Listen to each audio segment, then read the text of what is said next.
Simon. If we can come to so the call between the president and Prime Minister Netanyahu yesterday. Obviously, that's the White House, but this speaks to a broader U.S. policy. So you've sort of talked about it's been talked about from this podium that the offensive in Rafah would be disastrous, and that seems to be.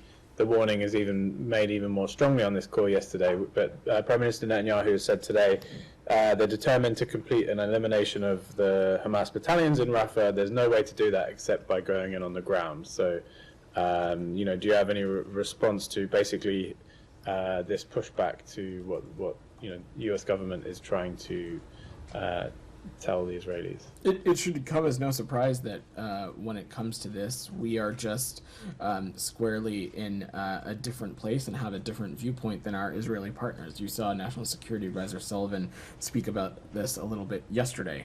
But I will also note that in this very same call, President Biden and Prime Minister Netanyahu agreed to have their teams meet for them to meet soon here in Washington to exchange views and discuss alternative approaches that would target the key elements of Hamas, help secure the Egypt-Gaza border, and do so without a major ground operation in Rafah. We continue to feel quite strongly that such an operation in Rafah, where there are more than 1 million people seeking refuge, a region that continues to be a key conduit for the entrance of humanitarian aid, that doing something like that without a credible and clear plan, something that without a plan that also doesn't address for the various humanitarian pieces, would be a disaster. And we hope that through this mechanism, our officials will be able to discuss some of these issues in greater detail and find a path forward.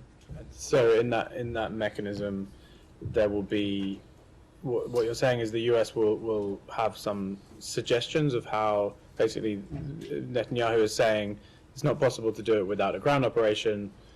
You're saying it is, so you're going to give them ideas. I don't want to get ahead of the process here, Simon. We'll have an exchange of views with them and discuss approaches that we think are in line with our shared objective of degrading Hamas and ensuring that October 7th can no longer be repeated, while simultaneously also being cognizant, mindful, respectful of the more than 1 million people seeking refuge in Rafah, and being mindful of the important conduit that Rafah continues to be for humanitarian aid. Are you able to say when that meeting is going to be? I don't have any scheduling updates at this moment. Thank you. Yeah.